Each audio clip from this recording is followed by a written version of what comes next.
Madhav Gadgil package. മുതിർന്ന പരിസ്ഥിതി ശാസ്ത്രജ്ഞൻ മാധവ് ഗാഡ്ഗിൽ അന്തരിച്ചു. പൂനെയിലെ വീട്ടിലായിരുന്നു അന്ത്യം. ഇന്ത്യയിലെ അടിസ്ഥാന പരിസ്ഥിതിവാദത്തിന് രൂപം നൽകിയ ശാസ്ത്രജ്ഞനാണ് വിടവാങ്ങിയത്. പശ്ചിമഘട്ടത്തിലെ പരിസ്ഥിതിയെക്കുറിച്ച് പഠിക്കാൻ കേന്ദ്ര സർക്കാർ നിയോഗിച്ച സംഘത്തിന്റെ അധ്യക്ഷനായിരുന്നു മാധവ് ഗാഡ്ഗിൽ. 1942 മെയ് 24 പൂനെയിലായിരുന്നു ജനനം. പൂനെ യൂണിവേഴ്സിറ്റിയിൽ നിന്നും മുംബൈയിൽ നിന്നും ജീവശാസ്ത്രം, ഹാർവാർഡ് യൂണിവേഴ്സിറ്റിയിൽ നിന്ന് ഗണിത പരിസ്ഥിതി ശാസ്ത്രത്തിൽ ഡോക്ടറേറ്റ് എന്നിവ നേടി.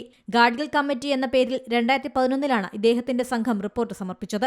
പശ്ചിമഘട്ടത്തിലെ പരിസ്ഥിതി ലോല പ്രദേശങ്ങളിൽ പാറ ഖനനം, അണക്കെട്ട് നിർമ്മാണം തുടങ്ങിയവ നിയന്ത്രിക്കണമെന്ന് ഗാഡ്ഗിൽ കമ്മിറ്റി ശുപാർശ ചെയ്തു. നിരവധി വിവാദങ്ങൾക്കും റിപ്പോർട്ട് കാരണമായി. 2002 ഇന്ത്യ ബയോഡൈവേഴ്സിറ്റി ആക്ട് ഉണ്ടാക്കിയ സമിതിയിൽ അദ്ദേഹം അംഗമായിരുന്നു. പശ്ചിമഘട്ട ജൈവ വിദഗ്ധ സമിതിയുടെ തലവനായിരുന്നു ഡോക്ടർ മാധവ് ഗാഡ്ഗിൽ. 6 പതിറ്റാണ്ടോളം നീണ്ട ശാസ്ത്ര ജീവിതത്തിൽ എന്നും ഒരു ജനപക്ഷ ശാസ്ത്രജ്ഞനായിട്ടാണ് സ്വയം വിശേഷിപ്പിച്ചത്. ആദിവാസികൾ, കർഷകർ, മത്സ്യത്തൊഴിലാളികൾ എന്നിവരുമായി ചേർന്ന് പ്രവർത്തിച്ചു. 2024 ഐക്യരാഷ്ട്രസഭയുടെ പരിസ്ഥിതി പ്രോഗ്രാം ചാമ്പ്യൻസ് ഓഫ് ദ എർത്തായി അദ്ദേഹത്തെ തിരഞ്ഞെടുത്തു. ജനസംഖ്യാശാസ്ത്രം, പരിസ്ഥിതി സംരക്ഷണ ശാസ്ത്രം, മനുഷ്യ പരിസ്ഥിതി ശാസ്ത്രം, പരിസ്ഥിതി ചരിത്രം എന്നിവയിൽ 200-ലേറെ ഗവേഷണ പ്രബന്ധങ്ങളും പുസ്തകങ്ങളും രചിച്ചിട്ടുണ്ട്. രാജ്യം പത്മശ്രീ, പത്മഭൂഷൺ നൽകി ആദരിച്ചു. നിരവധി പുരസ്കാരങ്ങളും മാധവ് ഗാഡ്ഗിലിന് ലഭിച്ചിട്ടുണ്ട്.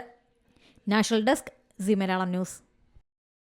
ഏറ്റവും പുതിയ വാർത്തകളും വിശേഷങ്ങളും വിരൽ തുമ്പിലറിയാൻ സി മലയാളം ന്യൂസ് എല്ലാ ഡിജിറ്റൽ പ്ലാറ്റ്ഫോമുകളിലും ലഭ്യം.